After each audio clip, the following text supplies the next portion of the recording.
अस्सलाम वालेकुम। जब से ये पीआईए प्लेन क्रैश हुआ है, हर कोई ये जानना चाहता है कि आखिर ज़िम्मेदार कौन है। मैं आज की वीडियो में आपको बताऊंगा who is responsible for this plane crash. मैं हूं Mohammad Ali and you are watching scoops caster.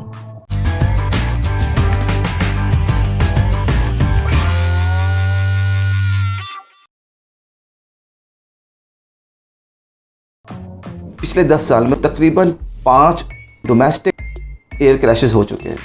In 5 crashes के अंदर 432 लोग अपनी जान से हाथ धो बैठे। हमारा जो डोमेस्टिक ऑपरेशन है वो बहुत बड़ा डोमेस्टिक ऑपरेशन है। गुज़िश्ता साल तकरीबन 60 लाख लोगों ने डोमेस्टिक ट्रैवल किया, जिसमें से कराची, इस्लामाबाद और लाहौर की जो फ़्लाइट्स थी उनकी तादाद तकरीबन 49,000 से ज़्यादा थी, जिसके ज़रिए तकरीबन 50 लाख लोगों ने ट्रैवल किया।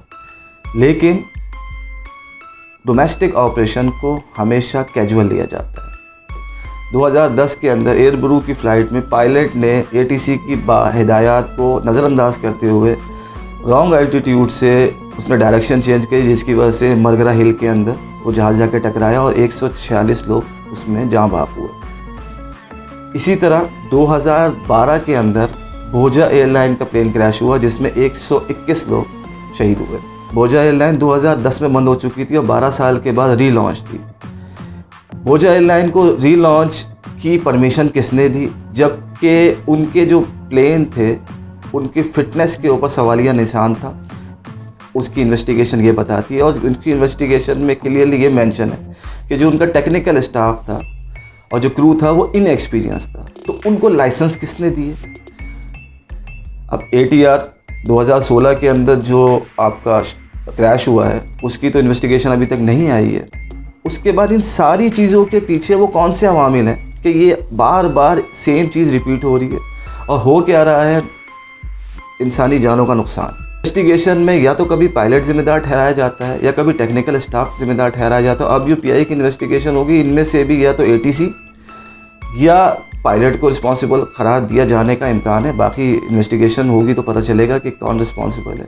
और अब तक जो ATC ऑफिशियल है उन्होंने जो अपना इंटरव्यू दिया इन्वेस्टिगेशन बोर्ड को, उसके मुताबिक ज़राए बताते हैं कि उन्होंने इस बात को कंफर्म किया है कि जब एयरक्राफ्ट ने पहली अप्रोच करी तो उस वक्त उसके लैंडिंग गियर नहीं खुले थे और वो 4000 फीट की बुलंदी से अप्रोच कर रहा था। लेकिन जो रियल कल्प्रिट है, जो रेगुलेशंस इम्प्लीमेंट कराने का ज़िम्मेदार है, यानी कि सिविल एविएशन अथॉरिटी, वो असल में नाकामी उसकी है। और नाकामी की सबसे बड़ी वजह सियासी भर्तियाँ और करप्शन है।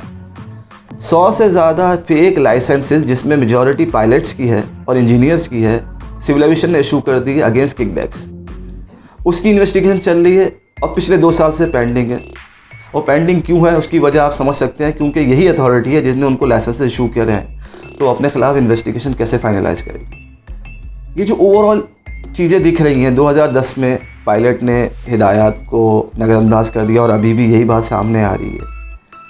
तो 10 साल के अंदर ऐसा लगता है कि शायद पायलट्स की ये टेंडेंसी रही है कि वो ATC की हिदायत को नज़रअंदाज करते रहें, और ये बात सामने तब आती है जब कोई बड़ा हादसा रुनुमा हो जाता है।